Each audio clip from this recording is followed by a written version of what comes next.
our next panel, as we start, Bohanec is the author of the book The Ultimate Betrayal. Will Tuttle is the author of the book The World Peace Diet, and David Simon is the author of the book Meatonomics. And our topic that we are talking about is where your food comes from. So, Factory Farms, the truth about where your food comes from. So, the first question I guess I'd like to ask is, are we supposed to talk about this? This seems like a topic that doesn't come up that much around the dinner table. Friends don't encourage me to go into detail. Are we supposed to avoid this, smile and say everything is, don't worry about it, I'm sure it's fine? I mean, are we supposed to have this conversation, or are we supposed to even talk about it in public? What's your thought?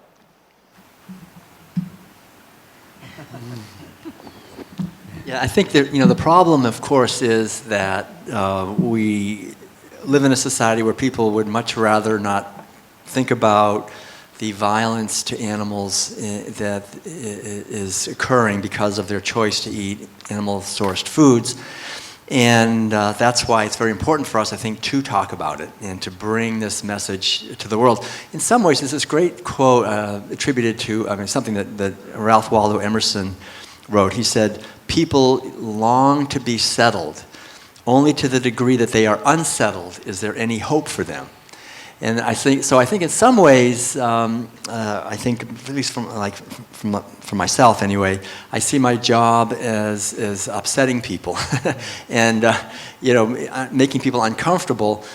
And I don't like to do that necessarily, but I think that the enormous amount of violence towards animals, the abuse of ecosystems, the suffering that's being caused, as well as the enormous opportunity that we have to transform our society, requires us to bring this message to people. So I think the question really is how we do it, how we bring this message, how much depth can we bring to the message, and also, of course, from my point of view, it's very important to be a spokesperson for the animals who really don't have a spokesperson if we don't speak up for them, and to speak in ways that people can hear, so that we're not doing it in ways that people are just going to shut us down. And I think that's what really takes some refining to develop the capacity to do that. It's an interesting question, and of course the answer is yes, we should absolutely be talking about this.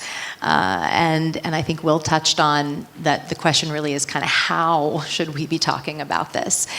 Because it's critical that we talk about it. We need to be messengers in our own lives to our family, friends, our online community, however it is that you can influence is absolutely important.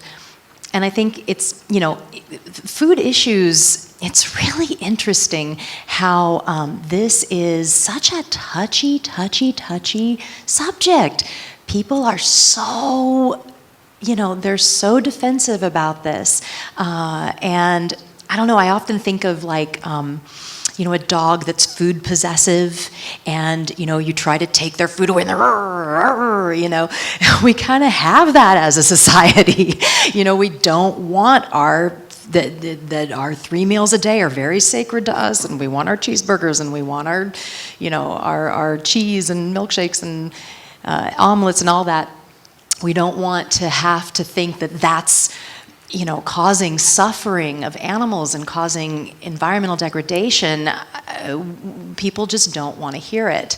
But it's critical that they do. And so how do we get that information out? I think that something that's happened is that now vegans often are kind of like apologetic vegans now. Feel like we have to be so careful and so sensitive, and someone's going to get upset, and I don't want to rock the boat. Well, you know what? We've got to rock the boat to a point. And of course, we want to be heard. So I don't mean to be mean or yelling or anything like that. But But these issues need to be brought up, and people need to be challenged on them. And and I think it's very important that we do speak up whenever we can and however we can, and kind of get out of our comfort zone a little, perhaps, and find the best ways to talk about this, because we've got to get the information out there, and don't be apologetic about it. I often say that the best way is to talk about your experience instead of saying you should do this. I'm vegan because it's very important to the animals, to the environment, whatever it is. We've got to find those ways that will be heard, but we've got to get the information out there. So. There are about 10 billion, give or take, land animals killed for food in this country each year. And during the roughly hour and a half that we're going to be talking, more than 1 million animals will be killed. Where are all these animals? You could go outside and look around, you're not going to see any of them. You definitely won't see any chickens or pigs. You might see some cows grazing somewhere. With roughly 315 million people in this country, if you do the math, kind of rough, back of the napkin, there's about 30 animals per person killed for food each year in this country. And imagine if every omnivore had 30 animals traveling around with him or her all the time, like a cow, 2 pigs, and 27 chickens. That would really put this in perspective, seeing those animals. But we never see them. Why? Because 98 to 99% of them spend their lives in factory farms. There are 19,000 factory farms in this country, and that's where, statistically speaking, virtually all of our animal foods come from. It's important for us to not forget that that's the case, and to remember that simply because we can't see the animals that are being eaten doesn't mean that they're not spending their lives suffering. And that's what we're going to talk about during this panel, I think. And also, I just want to add to that beautiful image you had, David. There's probably, besides those 30, how many, 30 or so animals, another 70 or maybe even more water animals that would be swimming around you as well. So we have a gigantic impact on animals, hundreds, thousands, directly. And this is basically, people, in a sense, don't want to be reminded of this, because I think deep down we all have a good heart. One of the things that I just want to mention briefly, I think is very important, and maybe I'll mention it again later, is that to remind people that the only reason we're eating animal foods is because of the culture that we're born into. That we're born into communities where that's what people do. And I've talked about this all over the world, and I've never found anyone who disagreed with that. Even in the cornfields of Iowa, I remember talking and telling a bunch of ranchers, the only reason anyone eats meat and dairy is because of the families they're raised in, the communities they're raised in, and they said, yep, that's true. And so we're just basically following a script. It's kind of a tribal thing. It's like we're born into this tribe, and that's what the tribe eats. And as vegans, really, it's kind of a major leap to eat a different food, right? It's kind of like leaving the tribe. And I think a lot of people at a deep level are afraid to leave the tribe at a very sort of pre-conscious level. And so when we come along and we talk about the importance of being conscious about our food, they would rather be unconscious and be part of the tribe than to be conscious and sort of leave the tribe. And yet, leaving the tribe, we actually are part. We find we're part. That's why I'm glad Charlie Berman's mentioned the idea. We have the Vegetarians of Central Florida. We have many other groups. We have many other online groups. We're creating alternative tribes, essentially tribes based on sanity, compassion, sustainability, freedom, health, justice, and so forth. And that these tribes, these communities, really are the seed of the future. If we're going to have a future, these are the seed communities of the future, to be aware of the issues that we're talking about here in these panels. Thanks. So let's start out talking about dairy cows that are raised to produce milk. It sounds not so bad. They just hang around, do their thing in the sun, and then every now and then you milk them to get milk. Why is that such a big deal? What's so bad about their life if they're not, they're just getting milked every now and then? What's the big deal?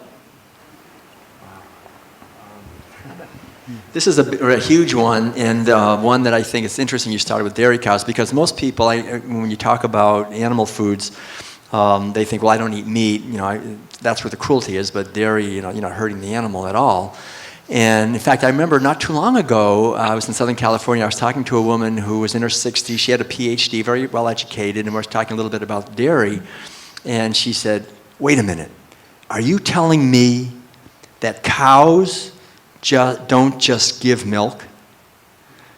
And I said, no, they're like us. I mean, cows don't just give milk. Like women don't just start spouting milk out of their breasts, for no reason. Cows are the same way. They don't just start spouting milk out of their udders because they're cows. They have to be impregnated. Then the cow, after she gives birth to a calf, then she is lactating, and that's for the calf. But we steal the calf, and then we steal the milk. And she said, I don't believe I never thought of that. And then I realized that even well-educated people very often don't make the connection that cows aren't just given by God to us as milk machines, like vending machines that we just feed them and they give us milk.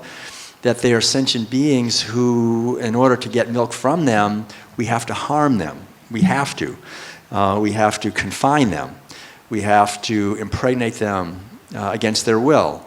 When they give birth to a baby, on any dairy, organic or not, that baby is always taken. It's not your baby, that's my baby. I own you and I own your baby, and I take the baby, and then I impregnate you again on what the industry calls a rape rack.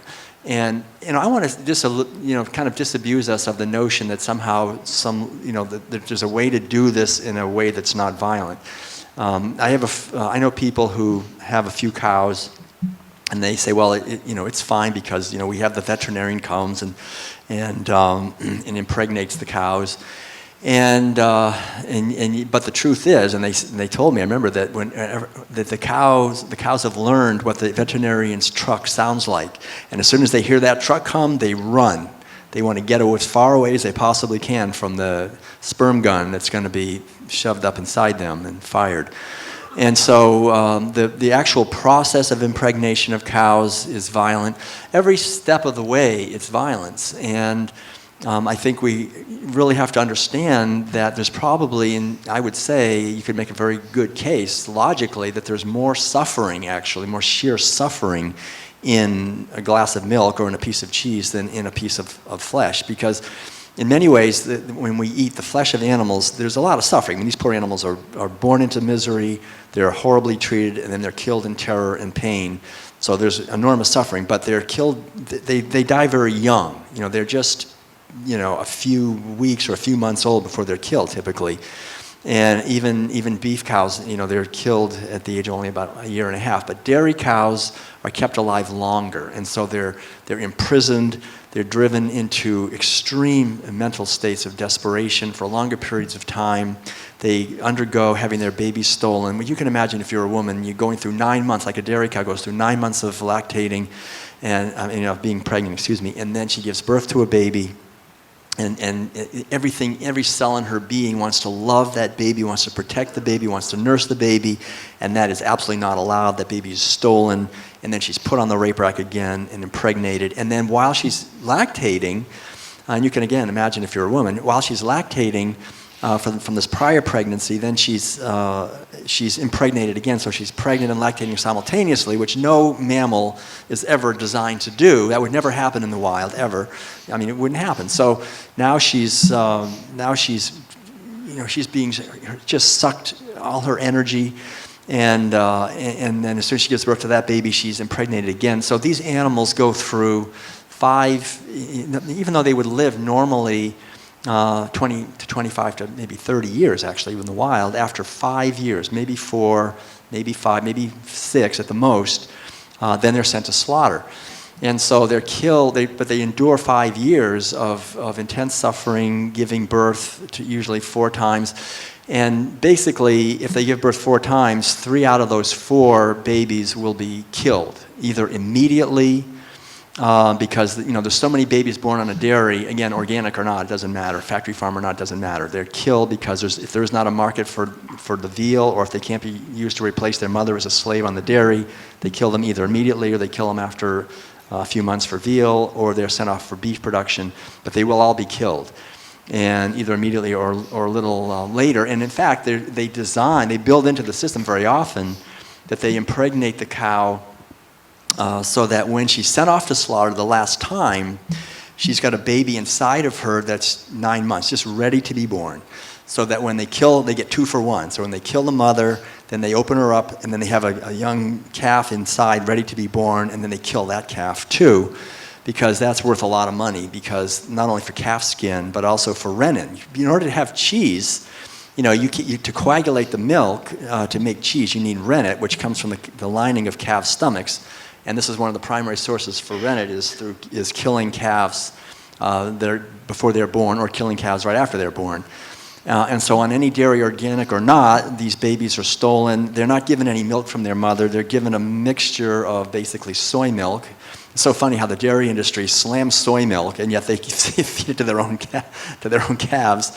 And cow's blood also is mixed in with the there's so much blood they don't know what to do with it. But they found that there's nutrients in the blood, so they're drinking their own mother's blood. Maybe not their own mother, but cow's blood is part of the formula that they give. So it's very important, I think, to understand that there's built into this system not only a tremendous amount of violence, but also perversity. There's enormous sexual perversity involved, like these sperm guns that they're always impregnating the females with. Where do they get the sperm? They have to do perverse masturbation of male bulls to get the sperm that they're going to shove up the vaginas of cows to make these babies. So this dairy is very, very sexually violent and perverse, and it causes enormous suffering on every level, to the cows, to the calves. You're drinking suffering. People talked about, in the days when people thought about these things, they talked about how it was well known that a mother who was angry, very often her milk would somehow make her baby sick. Well, if you can think, if there was truth in that folk wisdom, that when we're drinking the milk of cows who are depressed and anxious, and it's not even designed for us in the first place, but they've got all these hormones in their system based on stress and fear and pain of enormous. There's all kinds of pain that these poor cows go through. They're hooked up to electrical milking devices that are very rough on them, that shock them very often. They cause abrasions. Their extra teats are cut off. Their horns very often are cut off. There's a lot of mutilations that are going on.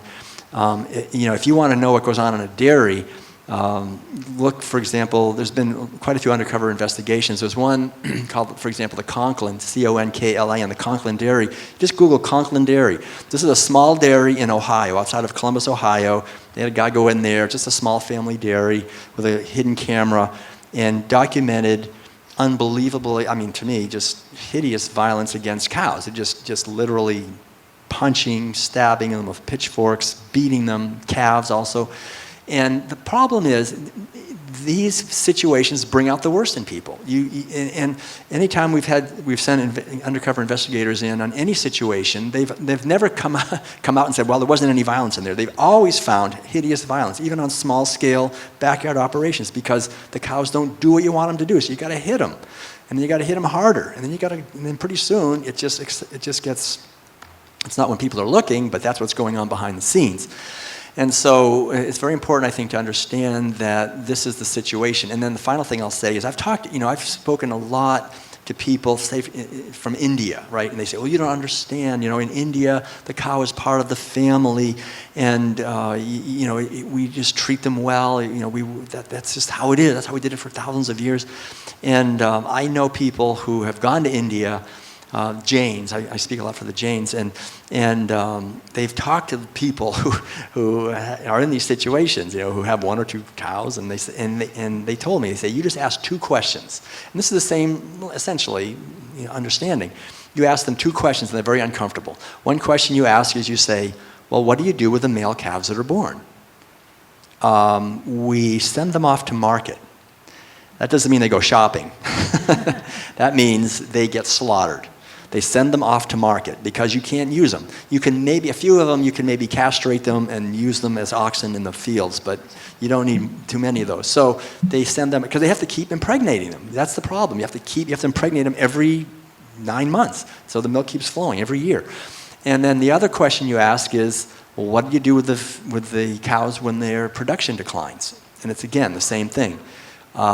We send them off to, either they send them off to market, or they just let them go. And if you go to India, you'll find it's a tragedy, but cows are wandering the countryside starving. A lot of cows eating trash, barely surviving. So dairy is, I really want to emphasize, there's a lot more I could say here, but I'm going to stop now because this entire panel could be talking about the abuse of dairy cows easily. It has layer upon layer upon layer of violence. And it all collects, I think, in milk. And we're feeding this to our children, the violence of dairy to our kids. And I think it's very important to realize that there's another way of living that's not based on violence against the feminine, the mothers. If there's one thing we should protect and have mercy, it's mothers giving birth to babies. That's something we should not be abusing and violating. Will spoke, absolutely beautifully and eloquently on this. It's all absolutely true. A couple of stories that I'll just tack on. One of the worst parts of the dairy industry is what Will was talking about, is the separation of the calves from the mothers. They want that milk for a product to sell, and the babies, it would be a waste to feed it to the babies, right? So they have to separate the babies. Like I said before, but I'll mention again if this is the first time you've been hearing me, I live up in Sonoma County, California, which is about an hour north of San Francisco, and there is tons of dairy farming up there, all organic and local and supposedly groovy. I lived briefly in an area that there was a dairy just kind of over the hill from me. It's very close, kind of up the hill from me. And one night, it was in the evening, we heard this cow just bellowing and bellowing and bellowing. It was heart-wrenching. We were like, what are they doing to this cow? We thought that she was in some kind of horrible pain. We went up to see what was going on, and they had taken her calf away.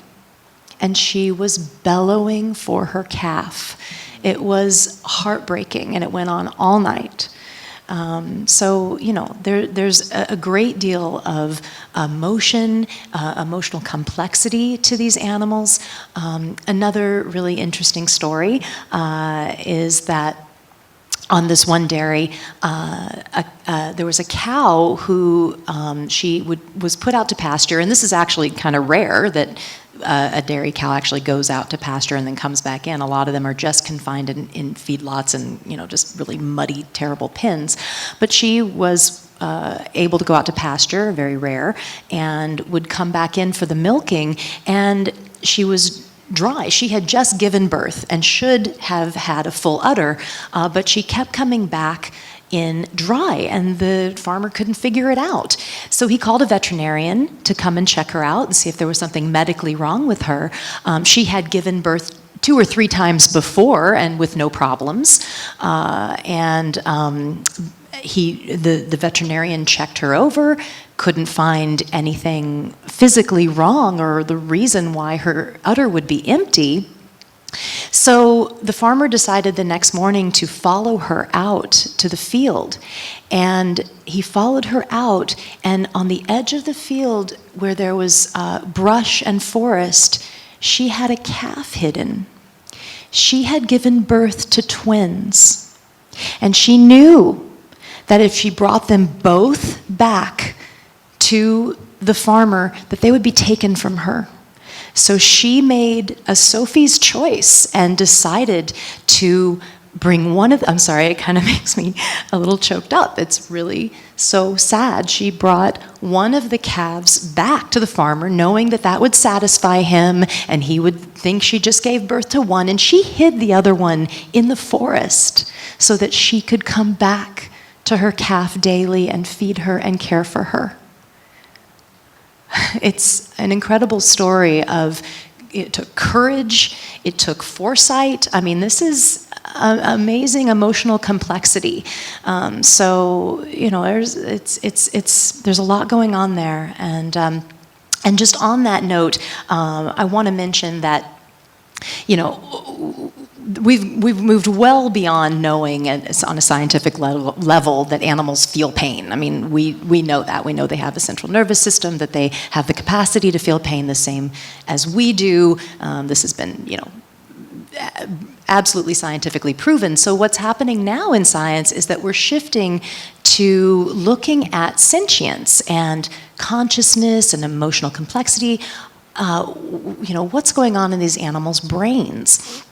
And there was an interesting collaboration amongst zoologists and biologists and neuroscientists that study animals' brains. They came together, they wrote what's called the Cambridge Declaration on Consciousness, and they you know, came to the conclusion that the data is just overwhelming, that animals have the same neurological substrates that generate consciousness as humans. They are just as consciously aware as we are. They are sentient beings with emotionally complex lives. So, you know, just an interesting insight into farmed animals' lives. But we'll move on from dairy. I know we've talked a lot about it. And we're used to thinking about cows as being sort of dull and not a lot going on inside. But the research shows something very different, and that is that cows think, they have emotion, they can recall, they can get excited. In one study, they gave cows a problem to solve, and if they solved it, they could get a reward of some hay. And they measured their brain activity, and they found that they literally got excited when they solved the problem. In another study, they gave cows, I'm simplifying this one a little bit, they gave them a choice to go outside in grass or inside to a building. And almost universally, the cows want to go outside. It's not really a big surprise. All animals evolved in nature living outside, and we all want to be outside. But today in this country, a majority of dairy cows are raised in what are called zero grazing environments. It's a factory farm. They spend their entire life in a steel and concrete stall. They're not allowed to go outside. Now, every so often somebody lives near a local or an organic farm like Hope, and they'll see some dairy cows. And yes, there are some of those out there, but statistically, that's not the majority. The majority of cows are raised in factory farms. And as a result of living in those conditions, getting very little exercise, spending a lot of time standing in their own urine or excrement, they develop painful conditions like lameness. Statistically speaking, 100% of dairy cows in zero grazing will at some point in their life become lame. So that is the reality for dairy cows in factory farms. Actually, I'd like to just say one other thing about, those are really good points. There is also, though, this, again, illusion that somehow cows on organic operations have it better off. And in some ways that may be true, in some ways it's actually not true. And besides the fact that there are lots of loopholes built into the organic regulations that allow farmers to have animals that are basically 100% of the time inside, and they can still call it organic if somehow the sunlight shines through or something or other. But something that organic does require is that they not be given any antibiotics. And so, for example, cows on standard operations, when they get mastitis, and mastitis is the inflammation of the udder. So, and this is something that is rampant throughout dairy industries, both organic and non-organic. There's mastitis, and because the cows are kept in unnatural situations in all these cases. And so on a standard dairy, they're given antibiotics to treat the situation.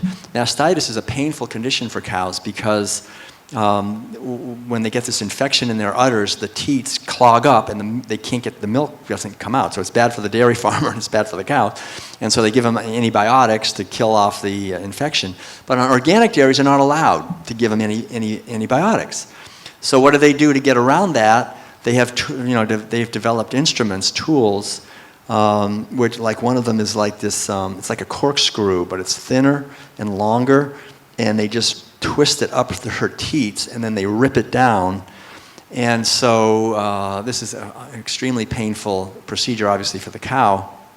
And it usually only lasts for a short period of time, and then the infection comes back, and then they got to do it again. And so being a cow in an organic dairy can actually be much more abusive, more cruelty involved.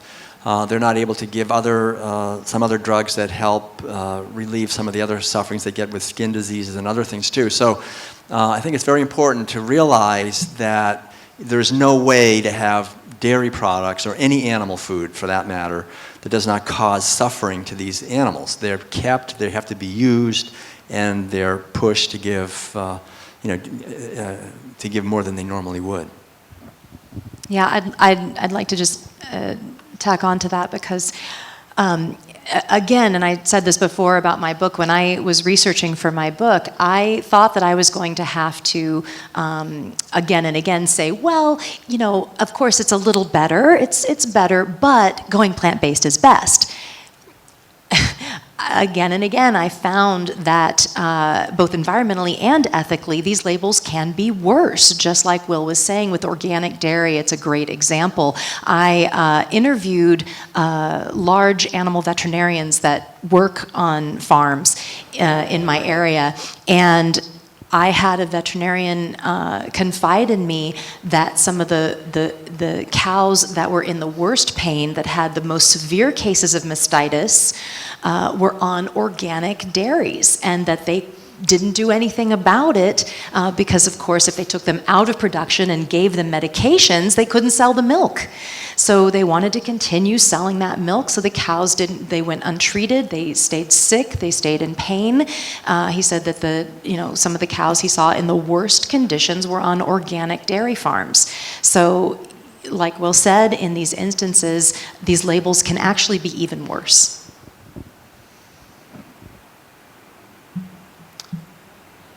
So if someone says, you know what, I don't like factory farms, I agree, and I'm a vegetarian. I eat eggs because that doesn't really have anything to do with factory farms. Would that be accurate? No. No, chickens, unfortunately, chickens have just as much of a horrifying story that we have for the dairy cows, for chicken meat and for eggs. So there's two genetic strands of chickens now. I mean, that we have, genetically manipulated to be used in our chicken agribusiness. One are egg-laying strands of chickens, and the other are what are called broiler chickens, and those are the ones that are raised for meat. So both chickens, both the egg layers and the broiler chickens, are kept in just absolutely terrible conditions in the egg industry. They are often in what are called battery cages, which are these tiny, tiny cages, just crammed in there, unable to even spread their wings. They're so close together. If you can imagine being in a crowded elevator, and it's so tightly confined that you're actually touching the other people in the elevator. You know how uncomfortable that feels, and you just can't wait to get to the next level. Oh, that's their whole life. That's all the space they're given to live, their entire life. So the egg-laying hens are just in horrible conditions, debeaked, all kinds of manipulations to their bodies that are very painful. The beak is a very sensitive part of the body, and with a hot solder blade cut off the beaks when they're chicks, debeaking in both industries, the egg laying and the raising for meat. In the broiler industry, for the broiler chickens, they're in these just windowless warehouses with thousands of birds on the floor, crowded in there, ammonia, the waste, they're just living in their muck and waste. The ammonia can burn their sensitive nostrils, their eyes, their throats, can get very infected and painful from all the ammonia in these terrible, very confined areas with no ventilation, and it's just so monotonous. If you think of the chickens' ancestors were the wild fowl in like Southeast Asia that lived in the jungles and would climb up or fly up to the trees to roost, and there's so much stimulation in nature. You've got color and bugs and sunlight. They love to bask in the sun, and they love to dust bathe. And there's just so much life for a natural chicken. And in these places, it's just, there's nothing. All of those natural instincts and conditions completely denied. They are, it's just gray monotony. There's nothing, no stimulation. It drives them insane, and it's just really hard to imagine how miserable, just really how miserable their lives are. And another aspect to all this is the hatcheries. So no egg industry, no matter the label, all these small scale, cage-free, free-range, all of this, no matter the label, no egg production can profitably hatch their own chicks. So they're always sourcing their chicks through the mail from hatcheries. And these hatcheries are just brutal, brutal places. A chicken, of course, the natural way to hatch is in a warm, safe nest with a mother hen. And do you know, it's really amazing, even when the chicks are still in the eggs, the mother hen and chicks are communicating. They're cooing and clucking and communicating to each other. The little chicks are saying, "Oh, I'm cold. I need to be turned." There's this amazing, beautiful mothering. I mean, we hear about, a doting mother is often called a mother hen. Well, that's because naturally, chickens are incredible mothers. This is all completely denied in any egg industry, no matter the label. No chick is, hatched in a warm nest with a loving mother. No, they're hatched in these industrial hatcheries in metal drawers where they're immediately thrust onto conveyor belts and metal machinery and have the workers, tossing them about like canned goods. It's horrible. For my book, I interviewed a gentleman who had worked in one of these hatcheries. And he said, what he told me was horrifying, that there's all these horrible injuries that happen to the chicks in the metal machinery, where they get their wings caught or their legs caught, and and their wing is ripped off, or they get a big laceration, and they're just in pain, and they'll just throw them on the floor for the day to just suffer until the end of the day, when they sweep them up and throw them outside, still alive and suffering. I mean, it's just brutal, brutal places, these hatcheries. So they have the issue of horrifying conditions coming into the world, and then even in the cage-free and free-range industries, it's really not any better. So a cage-free operation for an egg-laying facility can be the same as for a broiler, the way they raise the broilers for the meat. It's the same, basically, just these windowless warehouses, thousands of birds on the floor. They're still debeaked. They're still overcrowded. There's still, dust and ammonia and all the stuff they're breathing. It's horrible. So, and for free range, and the only thing a producer has to do, and these labels are just, I'm going to talk more about this tomorrow in my presentation if you're going to be around at 11 o'clock about all these labels. But I'll just say briefly that there's so little regulation on these labels. In fact, with cage-free, free-range, all these ones we're talking about, there's basically zero regulation. All a farmer has to do is fill out a form, send it in to the regulating body, whether it be the USDA or the FDA, And, no one gets denied these labels. No one comes and inspects the farm. They can say whatever they want.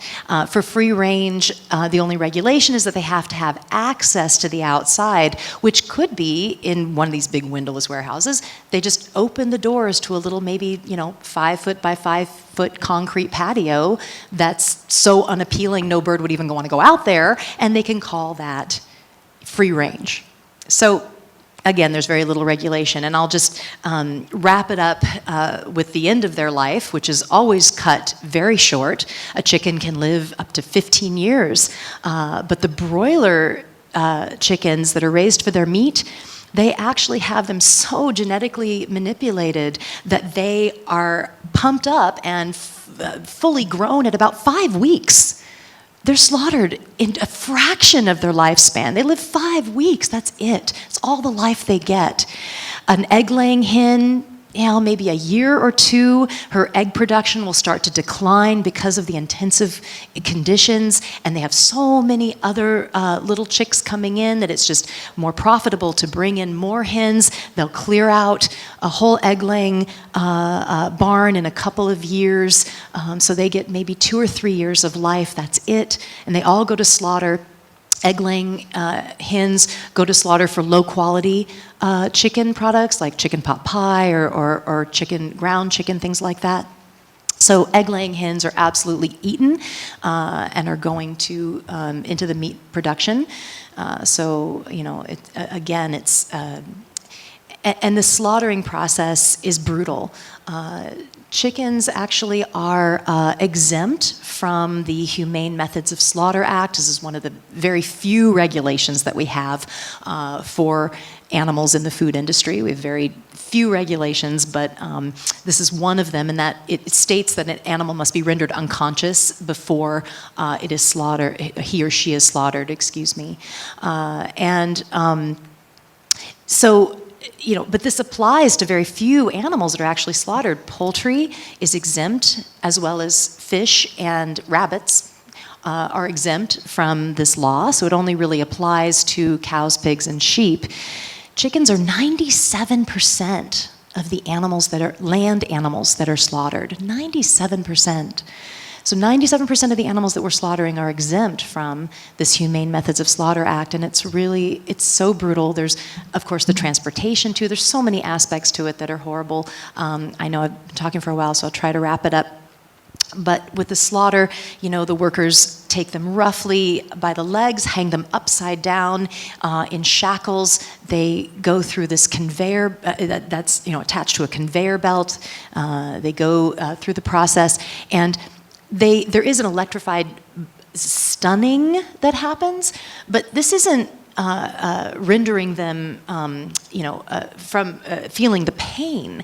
It's not that kind of stunning. It's actually just a paralysis. It paralyzes them so that their feathers come out more easily, but they are still feeling everything. And they go have their throats slit. It can take minutes to die as they're kicking and struggling. Throat cutting is not a quick or painless way to die.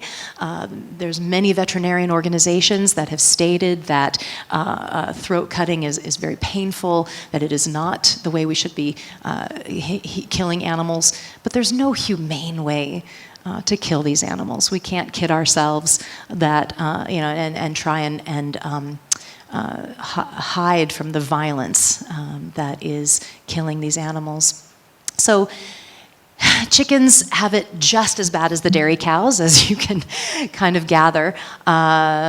So I guess I'll end with that, and let's see if Will has or Dave has something to add about chickens. I'll add something briefly. Notwithstanding that chickens are exempt from the Humane Methods of Slaughter Act, you might think, well, states have anti-cruelty laws. Wouldn't those apply to these sorts of practices? Well, the answer is no, because chickens are exempt from those too. All farm animals are exempt from state anti-cruelty protections in this country. So, for example, male chicks are completely irrelevant in the egg-laying production process because, first of all, they don't lay eggs, and second of all, they're not genetically engineered to grow to produce meat, so they're simply killed in any way that is expedient. And any male chicks can be killed in any way whatsoever. They can be left to starve to death. They can be left to freeze to death. They can be put in hefty garbage bags, tied down. And it's all completely legal. Things that if you did to a dog or a cat, you'd be prosecuted potentially for a felony.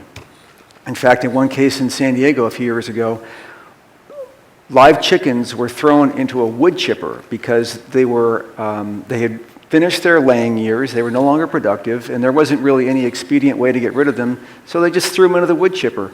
And the district attorney refused to prosecute because there was no intent. They weren't trying to be cruel, they were just doing something that was expedient and was part of business. So that's how farm animals in general get treated, and that's how chickens in particular get treated. And they have somewhere between no legal protection and very, very little legal protection.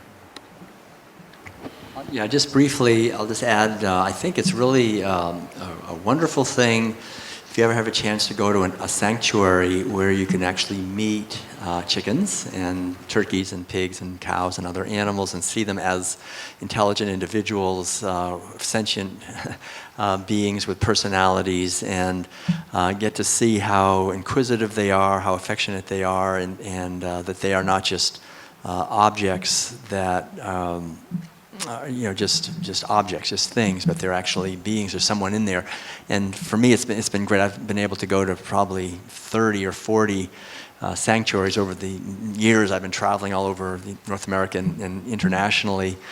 And I never failed to be struck by the beauty of these animals, actually. And I think this is one of the great education efforts we can mount in our society. Besides, I think it's important to be aware of the egregious abuse of these animals, but also to take into account the fact that as we have so many stories about our pet dogs and cats and other animals that are companion animals and how we would never want to do this to them. One of the great things that's actually happening is we have sanctuaries, and the other thing we're having more of too, which I think is helpful, are YouTube videos, right? YouTube videos of cows listening to these people playing music to them and running over and listening, YouTube videos of chickens running around and being friendly and relating. And, I think YouTube in general can be a fabulous tool to help us maybe get outside of some of the cultural stereotypes.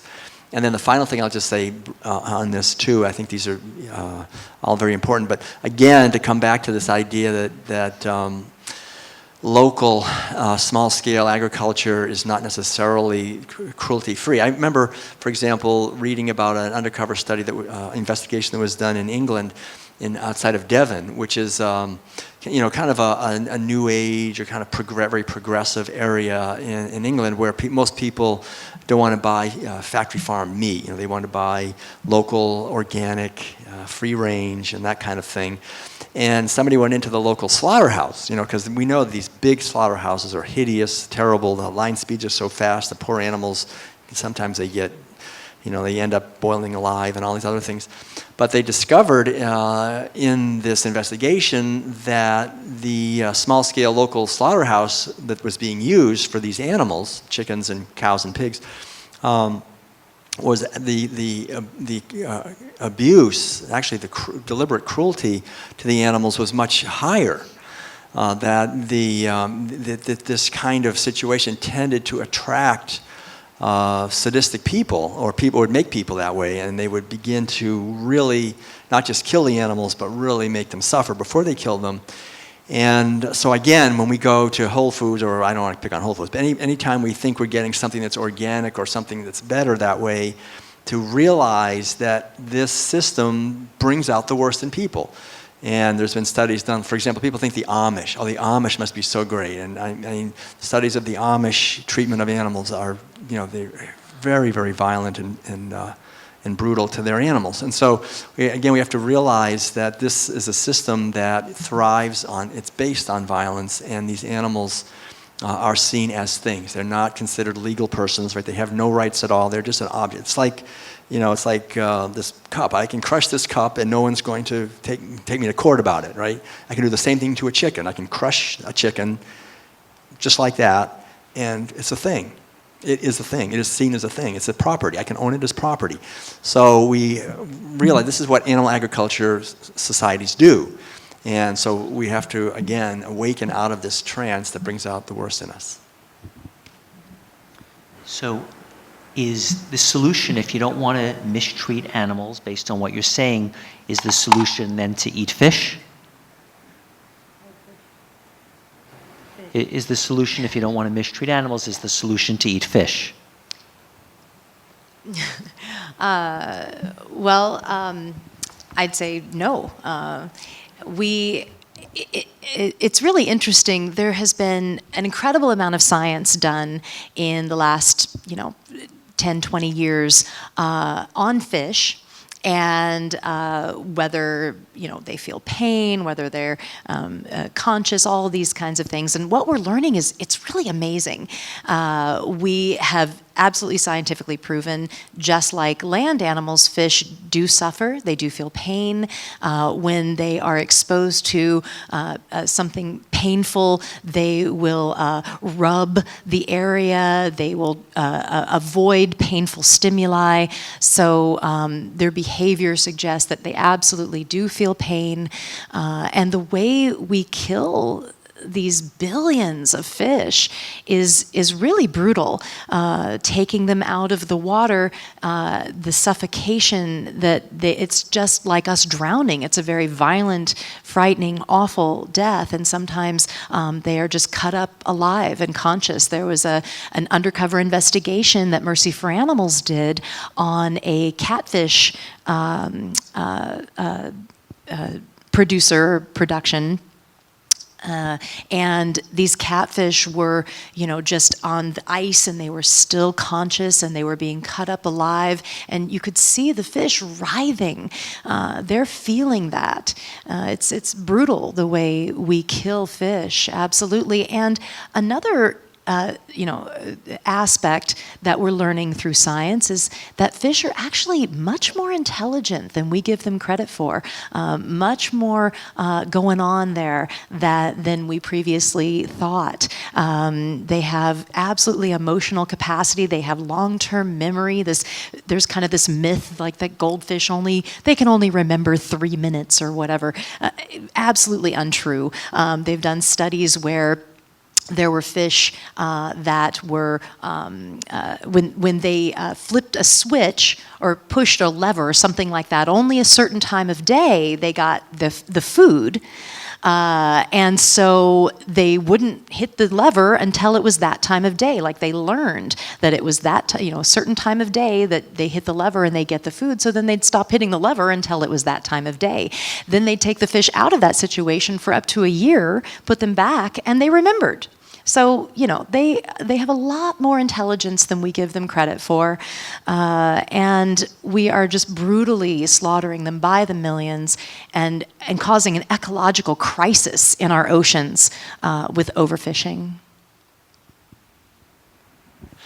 Yeah, and I'll just again, I have a real thing for fish, but I think, we talk about how terrible animal agriculture is or factory farming is to land animals. Aquaculture, or the factory farming basically of water animals, takes that to a whole other level in terms of cruelty. And I've seen these places. There's two kinds of aquaculture. Some are offshore, some are like big swimming pools. And I remember looking into these, and it's just black water. I thought there was nothing in there except black water. I didn't think there was anything in there. And then as I kept looking, I realized that this black water was actually packed with fish. There were so many fish in there, they could hardly move, and they were just kind of packed in there, and they could hardly, like I say, swim. And they were swimming in their own feces. That's why the water was black, and there were workers dumping in different kinds of chemicals and antibiotics to keep them alive. And so this kind of suffering to these animals, and very often if they're, for example, salmon, if they're being factory farmed in offshore pens, there's sea lice, which normally in the wild are not a problem for salmon because the salmon are swimming. But when they can't get away, they're surrounded by huge clouds of sea lice, which actually eat them from the outside in. And it's, again, enormously painful for these poor salmon. They can't escape, and they're getting eaten. So, of course, the workers don't want that to happen. So they're, again, dumping in all kinds of chemicals and pesticides to try to kill the sea lice. which are also not only attacking the salmon, but any other fish that happen to be swimming by the area get also attacked by sea lice. And so we're finding that the aquaculture operations are not only extremely cruel to the fish. I mean, you think about the cruelty to these poor animals. They're factory farming tuna fish now. I mean, tuna fish are animals that celebrate their lives swimming up to 40 or 50 miles an hour, covering literally hundreds or thousands of miles, and they're spending their entire life in a metal cage. And people are eating this, being told they're getting their healthy omega-3s. You know, I mean, the extent of the cruelty, the abuse, and the toxins that concentrate, it boggles the mind. And as Hope said, I think it's very important to remember that the scientific evidence is that fish have intelligence at the level of non-human primates. They're completely sentient. And they're by far, I think, they suffer the most. I mean, there's many more water animals being killed in a variety of ways. Octopuses and other animals. These are all animals with a tremendous intelligence. So I think it's really, when we move to a more compassionate diet, I think it's important to remember that doesn't include fish.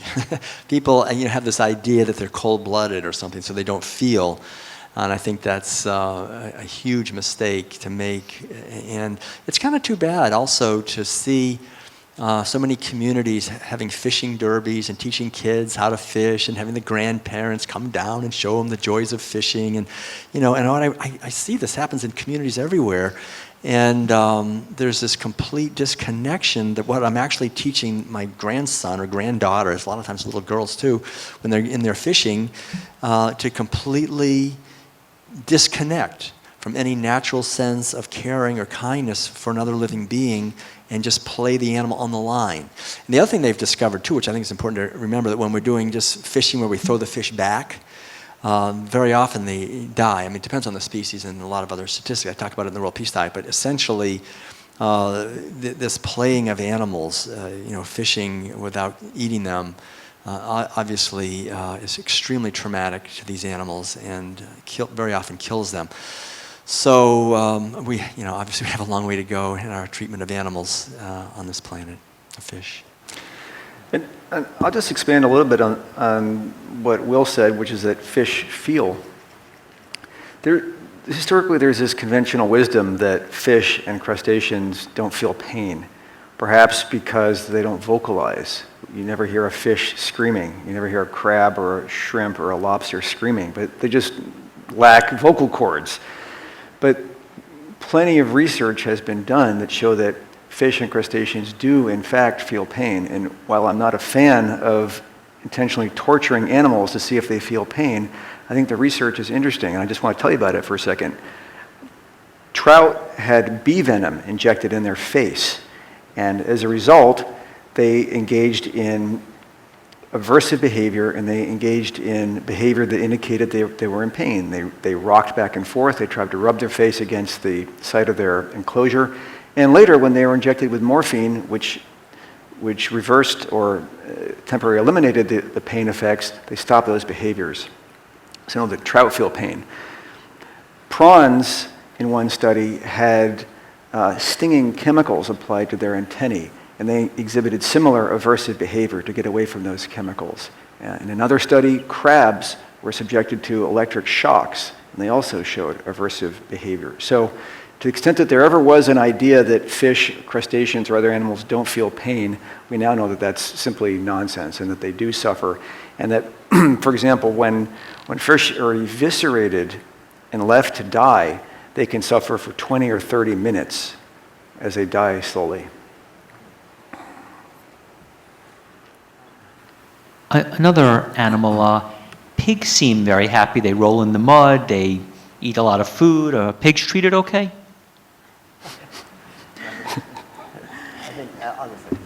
I mean, as far as pigs go, and really I think you could extend this to all the animals, other animals, sheep and lambs and other animals, they're treated as units.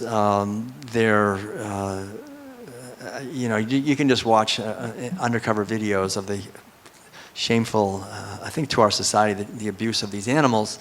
There's something called packing them if they're not at the right weight. For example, in farm operations, they'll pack them. PAC, it's an acronym for pound against concrete. So they'll just take the small pigs that are too small, and they'll pick them up by their hind feet, and they'll just pound them against the concrete to kill them. Sometimes called thumping.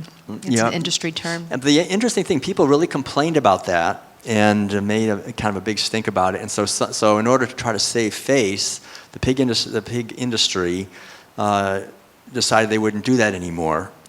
But they couldn't find anything else that was less cruel and violent than that. So they've gone back to that again. They tried other things, but no matter how killing an animal because you just want to kill them is violent, and there's really no way around that. And so these animals, again, suffer just from hyper-confinement. They're hyper-confined, they can't turn around, they suffer from being impregnated over and over again, and then their deaths are extremely painful. Maybe the only time they ever see fresh air is the time when they're on the truck going to the slaughterhouse. Very often they're shipped in extreme heat or extreme cold.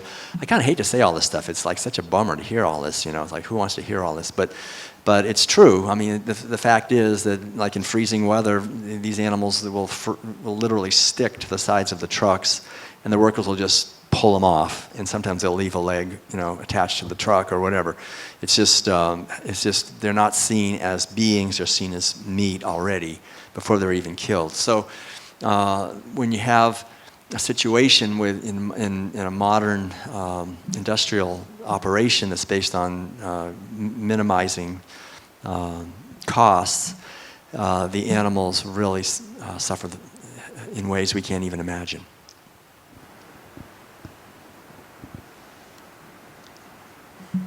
And finally, how are cows treated? Not dairy cows, just cows for meat. How are they treated? Okay. Well, it's interesting because most people, when they're cutting back on meat and they're wanting to make change, they'll cut out beef first or red meat first.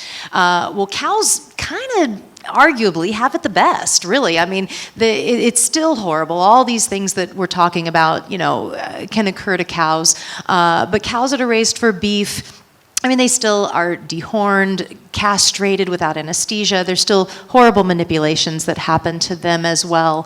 But, they go to slaughter at a very young age. They don't have, though, all the horrible things that we have talked about with the dairy and egg industry. It's interesting, there's a quote from Ingrid Newkirk of PETA. I'm not,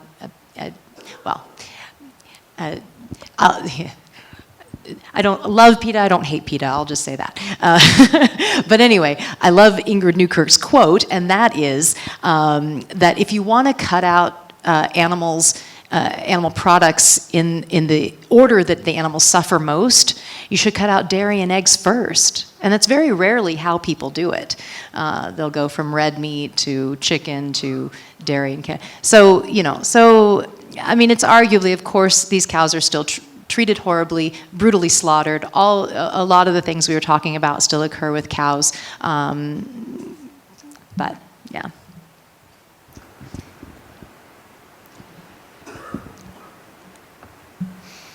I guess let me wrap up then with a final question. I guess my final question is, do you eat animal products, and why not, if you don't?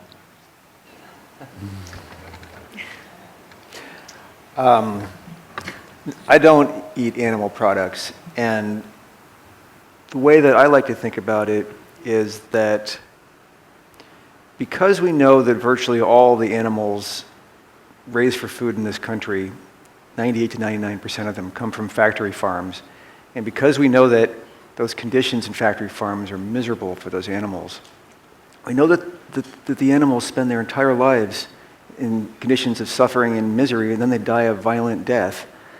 And if anyone's been at this conference for the past several days, they've heard a lot of doctors and dietitians talk about the fact that you don't actually need animal products as part of your diet, and if anything, you should avoid animal products.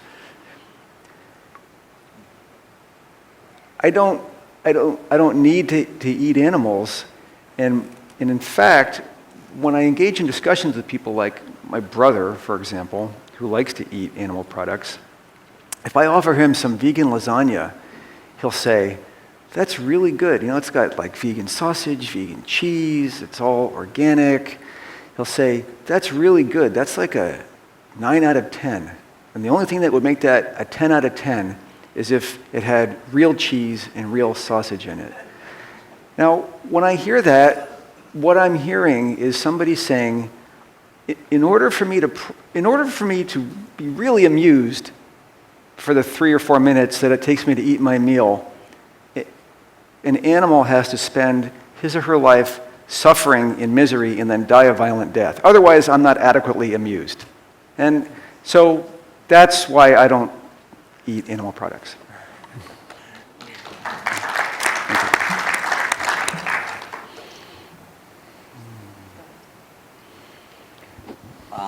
So I always say the best decision I ever made in my life, besides marrying my wonderful wife, Madeline, is going vegan 35 years ago. And the underlying reason for me doing it then is really the same now, is I just can't tolerate the idea of contributing to the suffering of these animals. And it's very interesting, I think, when you look at this whole range of the scale, right? We have, on one side of the scale, we have what we've talked about at this panel, which is kind of painful to talk about, the sheer abuse of animals. We have the environmental devastation, we have the health problems, we have the cultural devastation and war and all of that that's connected with animal agriculture. And then on the other side we have, I just like how sausage tastes. And how do you equalize? You can't equalize that, but we can, I think, begin to awaken to the fact that we're engaging in robotic behavior if we're eating animal foods. We're sort of programmed into something at a very deep level that is very difficult to question. And so I think the most important thing in all of this is, from my point of view anyway, is not to cultivate a hatred or even anger at the industries that are engaged in these behaviors, or the individuals, even if there are people we know who are taking out their wallets and voting for it and paying for it. It's really to understand that this is a system that has been going for 8 or 10,000 years. We're born into it, and the underlying insanity of it, in the sense that we all have, I think, that it's not only unsustainable, but it really is a manifestation of a sense of fundamental disconnectedness from what we're doing, and that we can actually make a huge difference in the lives, not only of animals and wildlife, but really in the life of our culture, that our culture can no longer continue on this path of shutting down our awareness, of going unconscious, of looking at beings merely as objects to be used. And it's going to be seen more and more as something that's absolutely intolerable. And I think this is really the good news. For example, with secondhand smoke, remember secondhand smoke? Actually, before secondhand smoke, remember people smoked, right? And people smoked because they wanted to, right? It was a personal choice. I like to smoke. And I remember when I was a kid in the 50s, doctors recommended it. If you're stressed out, just have a cigarette. I smoke a Camel. You have these Camel ads for doctors.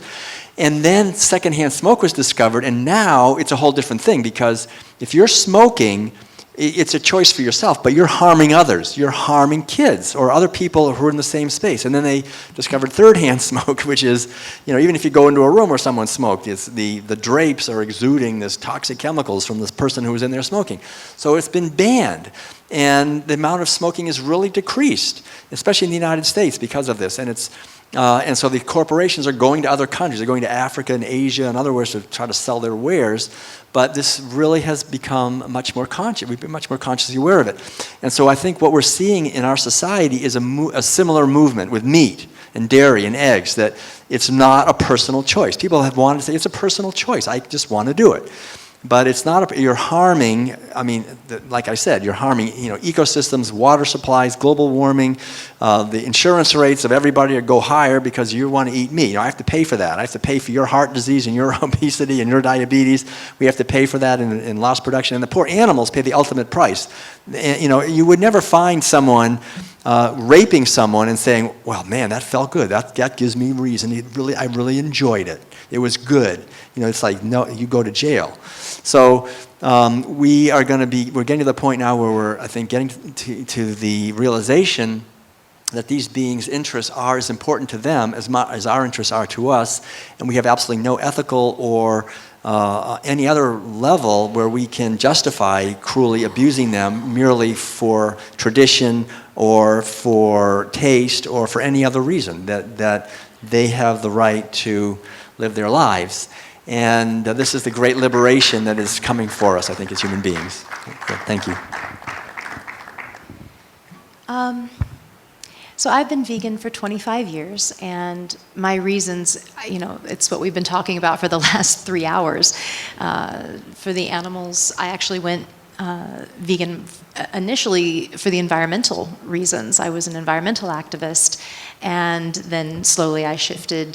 The animals kind of called me to them, the farmed animals, and I shifted my focus to the ethical issues. But I'd really just like to end on kind of a positive note in that I've seen such amazing progress, so much wonderful change in the last 25 years since I've been in this. 25 years ago when I went vegan, you had to want it. You really had to want it. There wasn't, the only soy milk I could find was powdered soy milk, and you added it to water, and it was chalky and nasty, and if you wanted a cookie, you had to bake it. I mean, there was nothing. And it's really amazing now, the abundance of vegan food comparatively. I mean, now there's, we just went to the Whole Foods here in Orlando, and there's more vegan food at this Whole Foods in Orlando than there is in the one in California I go to. There was a vegan jelly donut. I was like, really? So it's amazing how far we have come. And I think that, as really ultimately, this is a justice issue, a social justice issue for these animals. And when you compare to other justice issues, the civil rights issue, child labor, anything like that, we've come so far in just a really short amount of time. We're on a great trajectory, a great momentum, so we just have to really keep it up. One thing that I think is important to recognize is we have so many people that go vegan, but a lot of them slide back, and a lot of them go back to eating animal products. And when polled, if we can believe these studies, and I think that it's true, a lot of the reasons are social and social pressures and convenience and not being able to find the vegan food. So I really encourage everyone to create society, a vegan society, create places that we go to gather, the potlucks and events and things where we can connect and feel supported, like you feel that you are in community. Because often when we go vegan, we make these discoveries and we're telling our family and friends, and we think, of course they're going to be just as amazed and horrified as me. And they're not, and you're kind of like, oh, and you start feeling very alone. So it's important that we connect as vegans and find our new family and our new friends and feel supported and really find your way that you can reach out, that you can be a part of making this information available, whether that be talking to family and friends or possibly online or maybe some other way with your local vegetarian or vegan organization. Feel connected, because that's where we're going to keep it going, keep it strong, and really gain the numbers.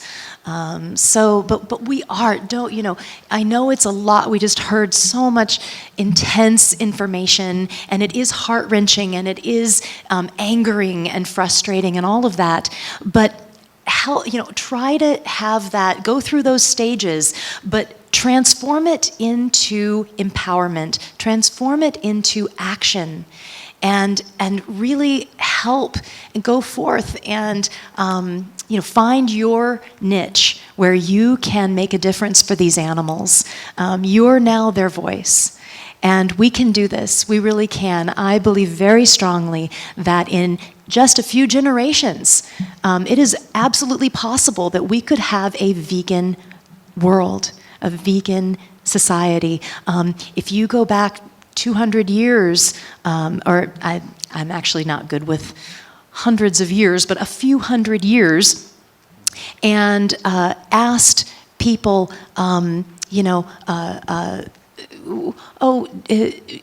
you ever think that that slavery will be eradicated? Well, I think we can treat them better. Sure, we can treat them better, but I don't know. It's just so ingrained in the society.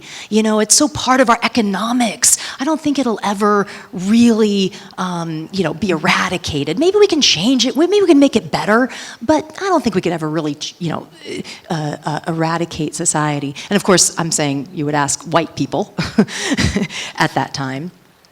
And so now, fast forward just a few hundred years and see how radically our society has shifted our views on that. You ask anyone about slavery, and at least in the US, and of course there is still a subculture of illegal slavery. I don't want to diminish that. But as a larger society, we have shifted those views. No, my gosh, we could never own another human being. How awful, how terrible. That was a blight on our history. This can happen. This can happen for animals. My husband, who's a co-author on my book, I'll just finish with this. He has a beautiful vision that he said at one point. He said, I see in the future a father talking to his son, and the son saying, well, why do we call this chicken? Why is it called chicken? And the father says, well, it used to actually be made out of chickens and not plants. It used to actually kill the chickens and eat them. And the child is horrified. He says, what? What? How can this be? This is the world we want to create, and we can. So, thank you.